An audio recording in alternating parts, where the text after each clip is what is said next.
Hi అండి. ఇదొచ్చేసి సంపంగి పువ్వు. సంపంగి పువ్వుకి ఇంకొక పేరు చెంపకం అనమాట. మిచేలియా అని కూడా అంటారనమాట. సో, సంపంగి పువ్వులంటే మనకు తెలుసు కదా! ఇవి ఎక్కువగా వైట్ కలర్‌లో, యెల్లో కలర్‌లో మనకి చాలా ఎక్కువగా కనిపిస్తాయన్నమాట. మన ఆసియా ఖండానికి చెందిన సతత హరిత వృక్షంగా కూడా మనం చెప్పుకోవచ్చు. సో, ఇందులో వచ్చేసి తెల్ల సంపంగి పూలైతే మనకి శాంతిని, స్వచ్ఛతని తెలియజేస్తుంది. సో, ఈ యెల్లో కలర్ పువ్వులు, ఈ సంపంగి పూలని మనం చాలా ఎక్కువగా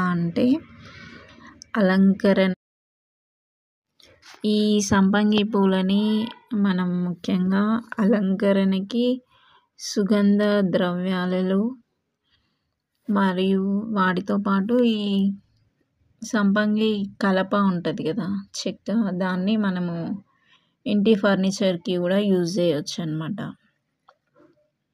ఇంకా ఈ సంపంగి పూలు మంచి ఘాటైన సువాసనని కలిగి ఉంటాయి.